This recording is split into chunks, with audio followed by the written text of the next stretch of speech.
Hi and welcome to this quick tutorial where I'm going to show you one of my favourite templates. It's using the 50, 30, 20 style of budgeting, which you can hear all about in another video that I've done for you. But this is a really practical exercise to show you how you can manipulate your own personal figures, but still get the benefit from being able to prioritise your money in three distinct ways: your essentials, your needs, and the things that you want to spend your money on in the future. So future you, or savings, investments, however you want to call it. So let's go ahead and have a look at this particular spreadsheet. So you can see on the screen here, you have a welcome screen and all full instructions, and you can see there's a couple of extra bits and bobs you can go through to as well in terms of other video tutorials. So you've got the tab at the bottom, you've got monthly income, really simple sheet so that you can just put in what you need to. Perfectly okay on an iPad or an iPhone, or obviously on a computer screen where it's much bigger and you can do it at your kitchen table over, with a pot of coffee. So your monthly expenses will look like this, and I'll talk you through this in more detail, but that's that screen there. Then you have your summary page for anybody who particularly likes to have a visual representation of what their money looks like.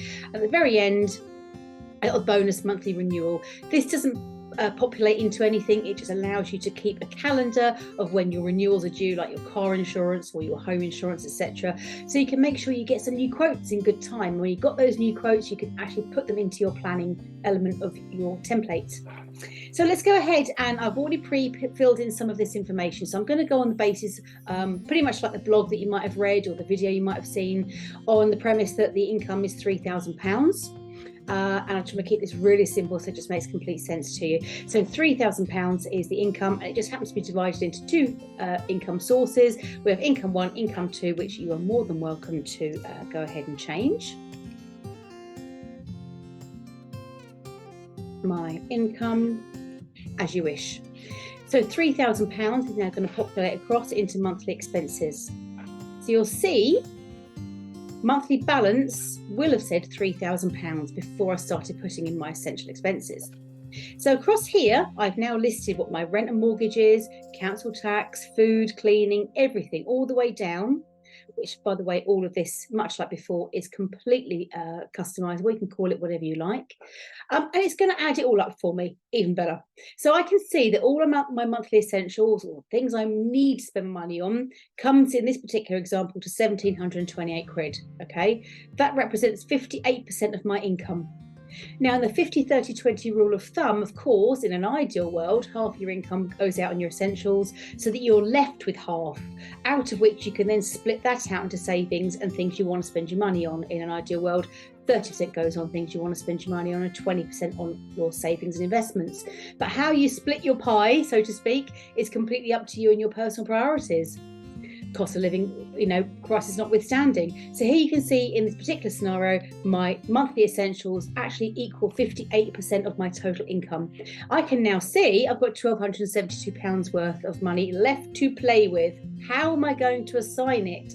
This is where it gets really interesting. This is up to you. This is how you want to work out your money. You've worked bloody hard for your income. How you work out what you've got left to spend is completely up to you. But this is the tool to use if you're not sure how. So let's prioritize some savings. Okay, let's say emergency savings. I'm working myself up to having 6 months worth of my essential outgoings in a savings account. So I'm going to go ahead and try and save £300 this month. I also have a kids account where I'm going to pop £100 in every month where I can, and also holiday savings for next year, another £100. Sinking funds. This is where you've got some money going into a pot which enables you to pay for your expensive things in life. So it enables you to perhaps look at your car insurance if you pay that off in full every single year, or your car servicing, birthdays, all of those things that can creep up and cost you quite a lot of money every month. You can put a little bit away every month and have enough in that pot to pay what you need to. So do you know what? £50 goes in there. So my total savings are now £550 this particular month, because it just works out that way that I can. I'm left with £722 for the things I want to spend my money on. How lovely. So what do I want? Well, I've just given myself 3 key categories here. You may not want to give yourself any, or you might want to give yourself 5, whatever works for you, right? I've put social, kids and clothes in here. So I know that obviously with it coming up for school, I mean, I don't have little ones, but if I did have little ones, school uniforms are on the list, right? So in terms of, I might pop this into kids. and I might say £200 on things for the kids this month. I want to get my hair done. It needs it, let's be honest, look at it right now. So I'm going to say maybe clothes becomes actually self-care. And I'm going to allow myself 150 quid.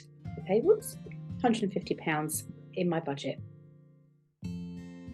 What have I got left? I've got £372 left. Okay, well, it might be that actually, do you know what, we're going out for dinner next week. I've just had to remember that. That's probably going to be about £150. There we go. So I've still got £200 just over in my pot I can play around with as and when I need to. But right now I can see quite clearly and very, very simply how much money I've got this month or the month that's to come.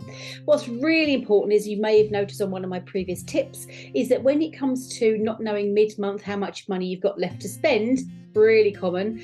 I know that I had £600 or £700, whatever it was, in my wants bucket or pot, whatever you want to call it. So knowing that in advance, I can set up either a standing order if it's fairly consistent, or maybe when I'm doing my monthly check-in with my money, I can decide to put that particular money across into my everyday spending account. That means everywhere I go, I've got the choice of either using my main account, which is for food and all of the essential bits and pieces, or I can use the other account, which is for the things I want to spend my money on. And I'm not going to get confused with which card I'm to use for what.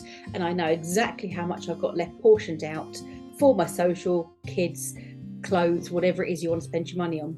So let's have a quick look at the summary. You can also put some little steps in here, some things you want to be doing differently next month. In my summary, I can see quite clearly that I've got my 3,000 income, 2,778 is my total expenses so far, as I've chosen to allocate. I've got a little smidgeroo of £222 left over to spend, or to allocate, should I say. And there we are. So on here, you've got a whole lot of things you can ask yourself, little challenges you can create. And this is hopefully very, very useful for you. Let me know in the comments below if it is useful for you, what you liked about it, what you didn't like about it. And if you want this, you fancy buying it, it's £9.99 on my website. I'll put the link below. And also, if you fancy me mentoring you through how to do this for yourself, there's a whole service dedicated to that. So again, I'll link that in the comments below. But for now, have yourself a lovely evening. Take care.